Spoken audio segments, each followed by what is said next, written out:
Hello guys, Crispy and welcome back to another video. This one, my friends, I'm gonna be testing Overwatch 2 in the minimum and recommended requirements of the game.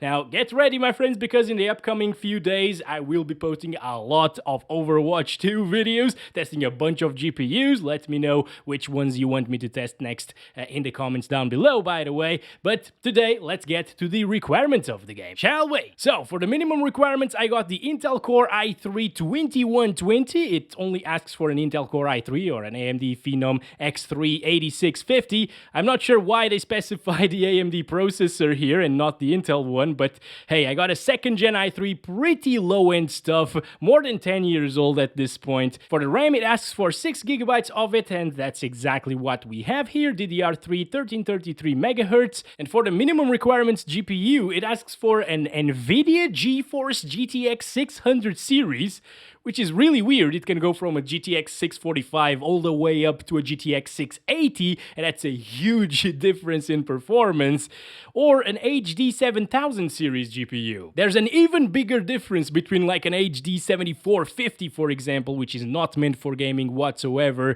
and an HD 7970, which competed with the GTX 680 at the time. It actually beat it back in 2012 when they came out. So I'm a little bit confused as to what GPU to test here. I'm gonna go with the GTX 650 first. If that doesn't perform very well, I'm gonna go up to like a 660. And over on the recommended specs, it asks for an i7 or AMD Ryzen 5. I'm actually gonna choose the i7 4770K at stock speeds because that's also the recommended requirement GPU for a ton of other games out there right now in 2022, and even minimum sometimes.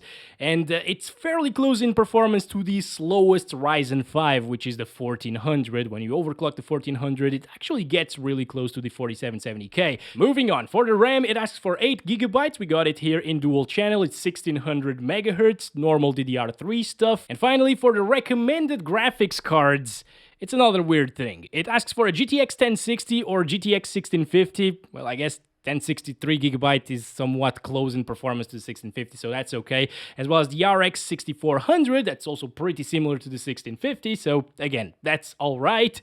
And then the R9 380. What is the R9 380 doing there? I don't understand. The R9 380 is like half the performance of a 1060 or a 1650, you know? It's just not even close. I just don't get it. So what we're gonna test here in the recommended requirements is gonna be the GTX 1060 6GB model and the R9 380, just to see the performance differences there. They're gonna be insane, okay? But yeah, that's it for the minimum and recommended requirements listing. Let's move on to the gameplay. This is the GTX 650 right here, 1 GB model, by the way. We're playing at 720p since this is minimum requirements, you know, and lowest settings. Oh, where's my gun? Okay, there we go. It's so good. Wow! These FPS are actually amazing. Holy crap. Okay. So the GTX 650 can actually play this game without FSR at 720p low settings and provide a high refresh rate experience. This is just deathmatch, by the way. It's loading the other map. All right, here we go. Oh boy, this is starting to stutter a little bit here in this mode, guys, with more people inside of the server. It's because of the CPU. Look at that, 100% CPU usage.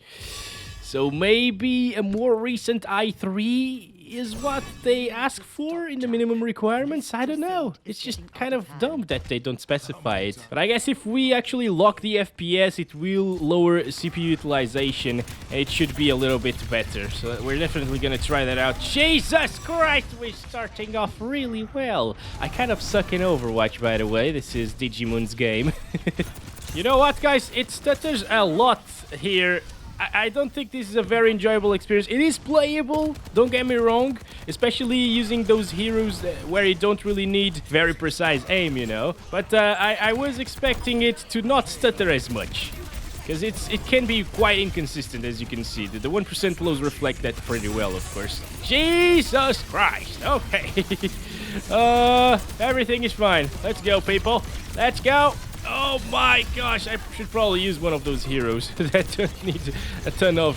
What the hell are you doing, Charissa? a ton of accuracy.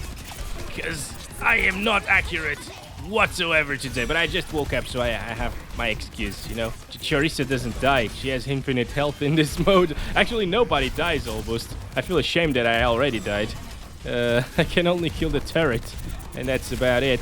Come on, let's go. Let's go. Finally, we got one. Actually, our turret got one, but I helped them. Let's go. Come on, bro. You are gonna die, finally. There is a Roadhog here. Let's go. Put down some healing. Come on.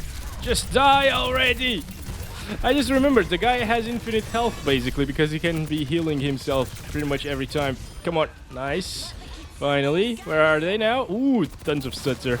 Okay. You know what? I am gonna stop it there. The stutter is kind of annoying here, but again, it is playable. But I'm gonna go ahead and set this to 60 frames per second, and that should ease our CPU utilization a bit, you know? It should be a lot better. Alright, double kill now. Finally, good stuff. We're doing something. Come on.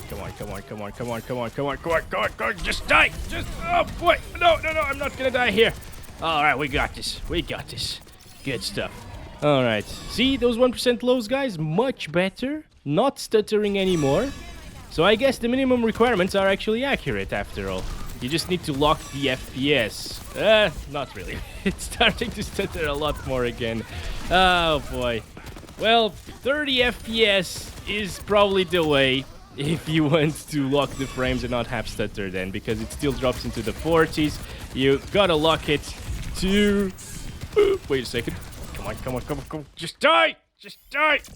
Okay, there we go. I am the best Soldier 76, not you. Yeah, you gotta lock it to the lowest FPS that you get. In this case, I saw it dropping into the 40s while it was stuttering, so locking the FPS to like 40 or 30, 35, something like that, will make it pretty playable, I think.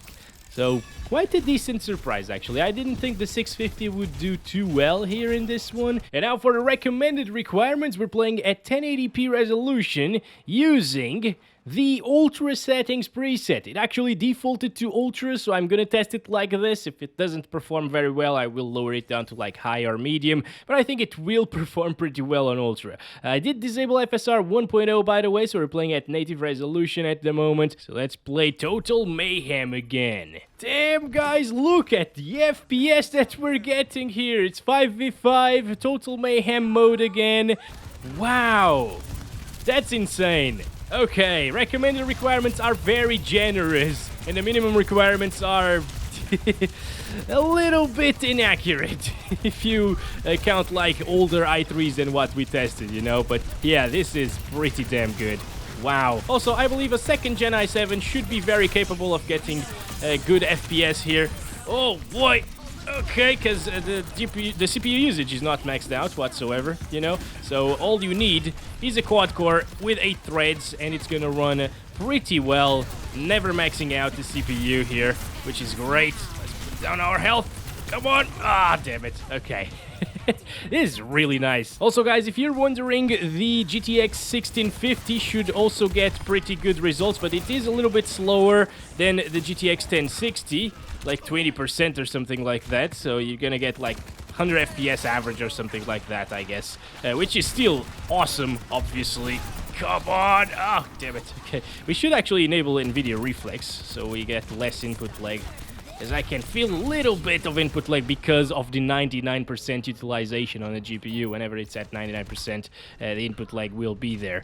So, wow. I mean, I am really impressed. I was not expecting it to run so well here. Alright, guys, here we go. R9 380 is now installed with the i7, and we're playing at 1080p resolution using the same Ultra settings, okay? Without FSR at the moment, and it actually defaulted to high in this one, but I selected Ultra to compare it a little bit to the 1060, and it seems like it is not too bad. Of course, the 1060 was a lot better than this. Oh my gosh, I guess we're gonna lose this one. Ooh, yes, okay. It's already over. Is it dropping from 60 FPS? I think so, because I felt a bit of a slowdown there. Yeah, it's way worse than the GTX 1060. I don't know why they put these together as recommended requirements GPUs. Yeah, this is one of those games where our team is gonna be the one getting wrecked every single time, I think. Oh my. Okay, that one is down. A couple of them. Come on, come on, come on! I need healing! Oh boy! Alright, I got them. I got one of them with my ultimate. That's enough. And it's dropping into the 50s again. I don't like that too much. You know, dropping into the 50s when you have the option to get way more FPS than that is not good. So let's drop it down to medium settings. That should be nice for a GPU like this. And I will restart the game. Okay, here we go. 1080p medium settings preset now. And whew, holy shit. Okay, this is way better. So this is a decent, pretty good actually, GPU for recommended requirements. I'm not saying it isn't. I'm just saying that the 1060 is a heck of a lot better, and these shouldn't be comparable, you know. Oh boy. All right, but this is really, really good. I actually thought it would get way lower FPS than these. It is dropping though into the 80s sometimes, which is pretty much the same as the 1060 in chaotic scenarios like this one. Okay, let's go, let's go, let's go. Ultimate's ready. Let's go! No, you bastard! He used his ultimate as well. Alright, so, you know what? I feel like Overwatch 2 is actually a little bit better optimized than Overwatch 1. Just because of what we saw with the minimum requirements. Maybe on the CPU side of things, it isn't as well optimized, but on the GPU side of things, I think the 650 played Overwatch 1 worse than Overwatch 2, which is very interesting to see. But well, guys, I guess that's been it for this video. I can say that the game is actually very well optimized, which is great to see in 2022, but it's pretty much the same game as previously, so it is not a major surprise, I would say, to see that it runs so well. So thanks very much for watching this video. Hope you enjoyed it. Don't forget to like and subscribe if you haven't already, and I'll catch you in the next one very soon. Actually, very soon, because I got a ton of GPUs to test in this game. So yeah, catch you then. Love you all. Bye-bye.